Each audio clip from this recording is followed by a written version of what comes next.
আসসালামু আলাইকুম। কেমন আছেন? আলহামদুলিল্লাহ। তো ভাই আমরা তো জানি আপনি যশোরের ভিতরে বেশ নাম করা একজন ব্যবসায়ী এবং আমাদের চাষটার একজন সুনামধন্য ব্যবসায়ী, মাছের ব্যবসা আপনি খুবই বলা যায় চাষটার একাংশ বিশাল একটা বড় সাপোর্ট দিয়ে থাকেন, বিশাল বড় প্রজেক্ট আপনার এখানে আছে। তো এখন আমরা তো শীতকালে চলে এসেছি, এই মুহূর্তে তো বেচা কিনা ডাউন, আমাদের যশোরের ভাষায় বলে যে ডাল সিজন। তো এই মুহূর্তে ভাই বেচা কিনা কেমন চলছে ভাই? বেচা কিনা এখন 100 ভাগের 90 ভাগ নেই, 10 ভাগ আছে এই টুকটাক। স্বাভাবিক, প্রত্যেক বছর এই হয়। আচ্ছা, আর এই টাইমটা আমরা কি তরকারি চাষ করি, তরকারি। তরকারি যে আমার তো এই যে লাল শাক, পালং শাক, বেগুন, পেঁপে সারা পুকুর পাড় দিয়ে এই যে আমার লোক আছে, এদের নিয়ে নিজ হাতে করে আমি করি। মাশাআল্লাহ ভাই, এ তো শসা গাছ, ধনে, একদম বলা যায় সার সার খোল বাদ দেওয়া এই যে একদম। লাউ গাছ, কত সুন্দর লাউ গাছ, ঝাল গাছ, ধনে, এইভাবে সারা পুকুর পাড় দিয়ে সব সুন্দর করে লাগাইছি। যাক মাশাআল্লাহ, এটা তো নিজেদের একটা চাহিদা পূরণ হচ্ছে, আবার হচ্ছে পাশাপাশি বিক্রিও তো করা যায়। বিক্রি হোক আর না আসুক, সবাই মিলে তো খেতেই পারবো, হ্যাঁ, এটা হ্যাঁ। বড় বিষয়। এটা পাত ধরে কত সুন্দর ধনে, ধনে, শসা সব লাগাই রেখে দিচ্ছি। প্রিয় দর্শক শ্রোতা দেখুন, মানে অসাধারণ অসাধারণ। বেগুন গাছ, কত সুন্দর সুন্দর একটা বেগুন গাছ হয়ে রয়েছে। এবং এই যে মান কচু, এইগুলোও কিন্তু ব্যাপক সব হচ্ছে। মান কচু লাগাইছি, সাইড দিয়ে বেগুন গাছ লাগাইছি, এই ঝাল গাছ, তাও তো মাকড়া বেগুন, একদম কাটা বেগুন, কাটা বেগুন, এই যে পালন শাক, হেভি সব। স্বাদ এইগুলো। আর সব ওই পাইতে যত বড় বড় পুকুর সব পেঁপে গাছ লাগাইছে, প্লাস তো কুমড়ো, শসা। মাছ চাষি যে শুধু মাছ চাষ করে তাও না, তার পাশাপাশি যে এত সুন্দর একটা ইয়ে করছে যে এই কোনো জায়গা ফাঁকা রাখা নেই, এই জায়গাগুলো কাজে লাগাচ্ছেন। তো এটা আসলেই দেখে খুব ভালো লাগলো। তো যারা এই যে ফাঁকা জায়গা ফেলে রাখে তাদের উদ্দেশ্যে যদি বলতেন যে এরকম কিছু জায়গা যদি ফাঁকা থেকে থাকে তারা কিভাবে চাষ করতে পারে? এইভাবে এরা, বিশেষ করে সাতক্ষীরা লাইনের লোক, এরা খুব সচেতন। হুম। এরা জায়গায় ফেলায় রাখে না।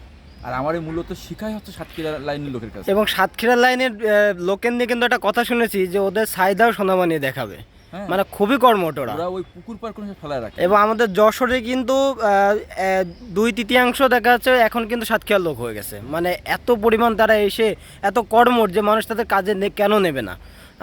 যাক, আমার ভালো লাগলো। তো ভাইয়া আপনার এখানে শুধু এই পার্টটাই লাগিয়েছেন নাকি আরো বিভিন্ন জায়গায় আছে? এই তো অল্প, প্রত্যেক পারে আমি লাগাইছি, আমি সব সিরিয়াল দিয়ে ঘিরে সব লাগাই দিছি। প্রিয় দর্শক শ্রোতা দেখুন যে বিশাল বড় কিন্তু প্রজেক্ট, এবং এই প্রজেক্টের একদম ওই পাশে মেলা পর্যন্ত জায়গা আছে।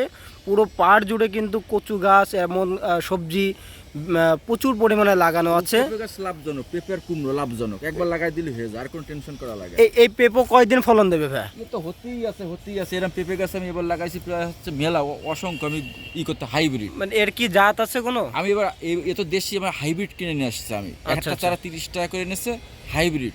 মাশাআল্লাহ, ওই 2 টাকা 5 টাকা চারা লাগাইনি। মানে এই হাইব্রিড গুলো কিন্তু গাছ ছোট থাকতে ফলন দেয়, ছোট থাকতে ফলন হয়। আচ্ছা, তো বেশ ভালো লাগলো ভাইয়া, আর আমাদেরকে সময় দেওয়ার জন্য অসংখ্য ধন্যবাদ ভাইয়া, ভালো থাকবেন। প্রিয় দর্শক শ্রোতা দেখুন যে এখানে মাছের পোনা কিন্তু চাষের পাশাপাশি কত সুন্দর একটা উদ্যোগ, যে নিজেদের চাহিদা নিজেরাই মেটাতে পারবে, এবং এর পাশাপাশি যদি চায় যে আমি বিক্রি করবো তবুও কিন্তু বিক্রি করতে পারবে। এবং শাক সবজি এগুলো লাগালে পুকুরের কোনো ক্ষতি হয় না। আর যেহেতু এখন অফ সিজন, আমাদের যশোরের বিষয় ভাষা হচ্ছে ডাল সিজন, তো এই ডাল সিজনে কিন্তু এই মাছের বেচা কেনা এখন একটু কম, তো এই অবসর টাইমটাও কিন্তু কাজে লাগাচ্ছে।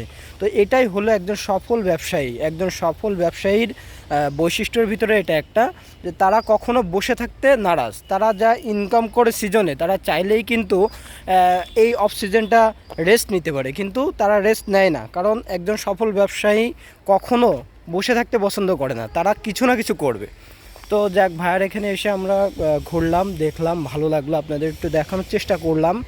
তো প্রিয় চাষি ভাইয়েরা, আপনারা চাইলে কিন্তু ভাইয়ের কাছ থেকে মাছের পোনা নিতে পারবেন, এবং চাইলে কিন্তু মাছ সম্পর্কিত যে কোনো প্রকার তথ্য পরামর্শ নিতে পারবেন। মোবাইল নাম্বারটা আপনাদের একটু দেখিয়ে দিই।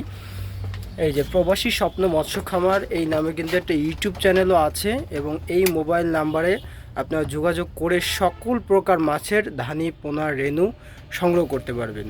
তো আজকে আমরা এখানে বিদায় নিচ্ছি, সকলে ভালো থাকবেন, সুস্থ থাকবেন, আল্লাহ হাফিজ।